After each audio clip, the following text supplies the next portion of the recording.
Istilahnya kalau nggak mau diusik, ya jangan ngusik. Di sini kan yang mulai duluan bukan kita. Dia duluan yang mulai. Harusnya dia ngaca dulu. Pastinya mau siap lagi bersangkutan sama keluarga. Wah, nggak tahu ya, nggak tahu. Iya, mungkin itu salah satu cara yang paling oke mungkin ya. Daripada berantem di Twitter kayak cewek kan gitu kan, mendingan mendingan saya rasa itu sebuah tradisi yang bagus ya.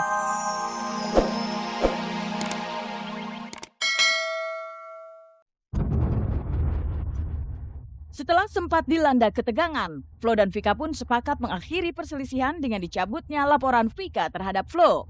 Berkas perkara dinyatakan belum lengkap. Aki J akan kembali jalani pemeriksaan. Seperti apa curahan hati Lucky Sondah terkait hukuman serta denda yang dikenakan kepada sang putri tercinta? Benarkah jika ia melihat banyak kejanggalan atas putusan Mahkamah Agung? Lalu apa yang membuat Asmiranda siap sudahi rencana pernikahannya dengan Jonas Rifano? Benarkah ini terkait pernyataan Jonas yang dinilai mempermainkan agama kepercayaan Asmiranda? Dan apa yang membuat keluarga mendiang Ustadz Jeffrey harus mengadu ke pihak yang berwajib terkait dana senilai 2 miliar yang tak bisa ditarik dari pihak bank? Nah pemirsa, temukan keseluruhan kabar tersebut selama 60 menit ke depan hanya di Seleb On Cam.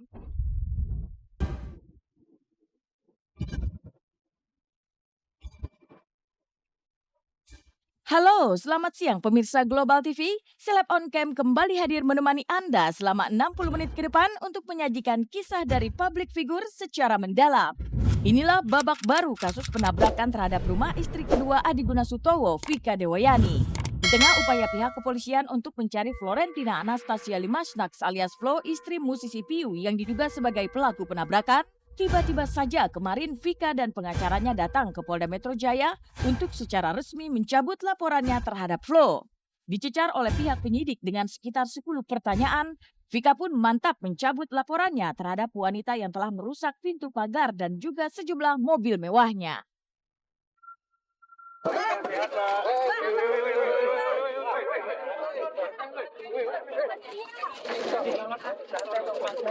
Mbak Vika kenal nggak sama Flo? Seberapa kenal sih Mbak Vika sama Flo?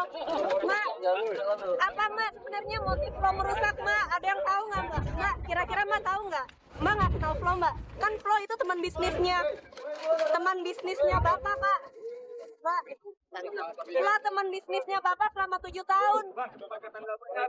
Mbak, Papa hanya mau sebutan kasus. Memaafkan Flo sendiri, Mbak? Ya, semua. Kenapa, Mbak? Alasannya, Mbak? Mbak sudah mau. Beragama. Kalau nggak tanggapan dari BAP pencabutan secara resmi dari Ibu Vika, kita belum pernah ketemu Flo sih ya. Tapi orang tuanya ketemu dengan Ibu Vika. Orang tuanya menyatakan sangat menyesali ya apa yang telah dilakukan oleh Flo. Dan juga dia minta maaf pada Ibu Vika atas kejadian ini. Ibu Vika menerima maafnya keluarga Flo dengan baik. Pertanyaannya sebenarnya nggak banyak, mungkin paling ya 10 ya. Dan itu semacam konfirmasi dari surat pencabutan yang sudah dibuat oleh Ibu Vika sebelumnya.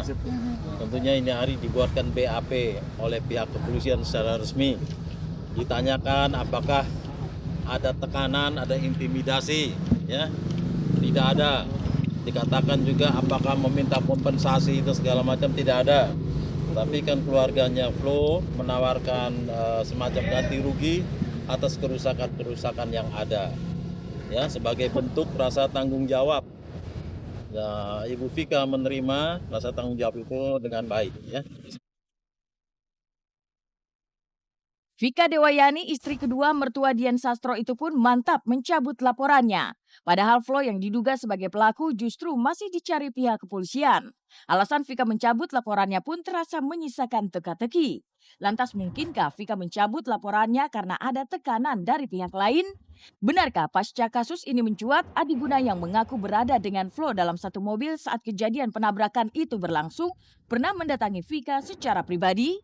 Mungkinkah kedatangan Adi Guna ke rumah Vika itu berhubungan dengan keputusan Vika untuk mencabut kembali laporannya? Mas Adi Guna sendiri, Nggak ada desakan apa, nggak ada tekanan apa. Cuma saya lakukan dengan seikhlas. Enggak, ya karena saya beragama. Maaf. Guna sendiri bang untuk mencabut. Desakan atau intimidasi dari siapapun. Seperti tadi disebutkan Ibu Vika. Diguna nggak? Sempat. Pak Adi Guna pernah datang ke tempatnya Ibu Vika. Ya, Bang, artinya mungkin saja ada tekanan bang ya? nggak ada. Saya tahu persis.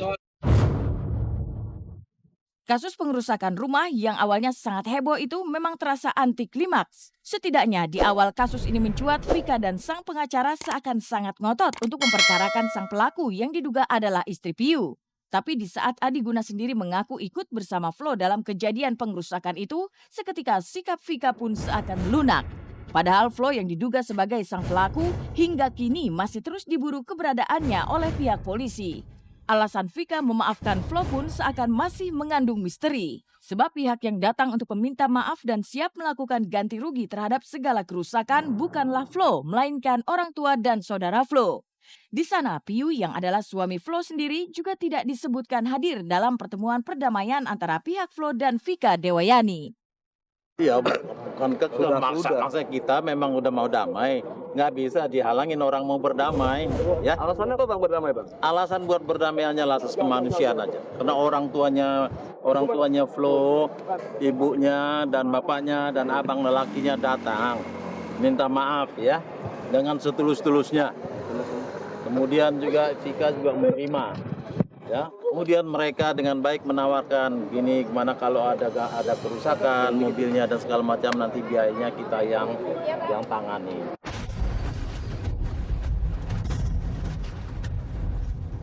Lalu kemana sebenarnya Piu di saat kedua mertua dan keluarga Flo datang meminta maaf kepada Vika? Mengapa Piu tidak ikut hadir dalam upaya perdamaian di antara pihak Flo dan Vika? Apakah ini mengindikasikan hubungan Piu dan Flo yang terganggu pasca kasus kedekatan Flo dan Adi Guna mencuat? Entahlah, namun saat sejumlah media menemuinya kemarin, seperti biasa, Piu tak ingin banyak bicara, terlebih soal hubungannya dengan sang istri Flo. Ada apa dengan Piu dan Flo? Yang saya lakukan adalah melindungi, memprotek anak-anak saya, menjaga mereka secara lahir dan batin. Anak-anak mas. Anak-anak sama saya dan mereka harus saya lindungi. Itu aja yang penting. Anak-anak harus. Ya saya cari. Mungkinkah Piu memang tidak tahu menau atau tidak lagi mau peduli tentang keberadaan Flo sekarang? Entahlah. Namun di saat Piu bungkam soal masalah istrinya, Vika Dewayani yang kemarin mencabut laporannya terhadap Flo juga ternyata tidak ingin tahu menau tentang keberadaan Flo. Bahkan istri Adi Guna Sutowo ini pun sama sekali tak berniat untuk bertemu wanita bernama lengkap Florentina Anastasia Limasnaks itu. Ya Ibu Vika dari awal juga nggak pengen ketemu dengan itu. Cukup keluarga saja. Ini kan permasalahannya baru ada Flo itu setelah ada peristiwa ini ya. Ketemu dengan Flo itu ya pihak kepolisian saya kira harus ya, Flo-nya harus diperiksa oleh pihak kepolisian. Tapi sejauh perkara ini terkait dengan Ibu Vika, beliau sudah mencabut secara resmi, mencabut semua laporan ya, termasuk laporan pertama, laporan kedua.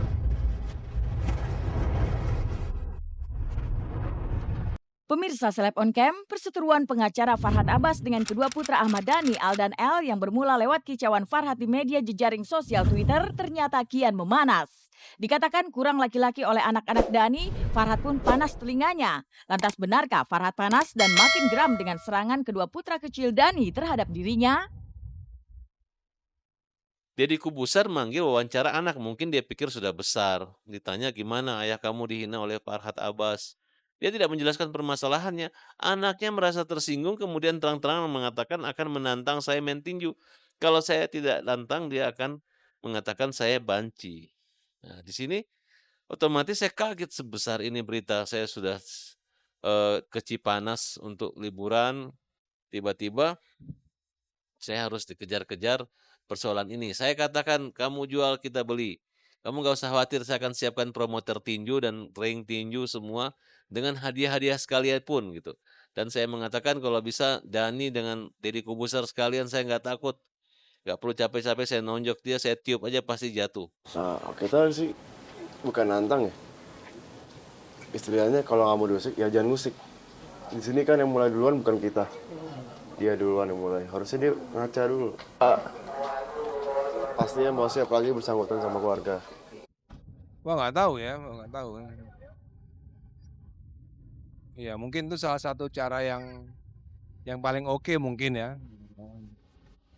Daripada berantem di Twitter kayak cewek kan gitu kan, mendingan mendingan saya rasa itu sebuah tradisi yang bagus ya.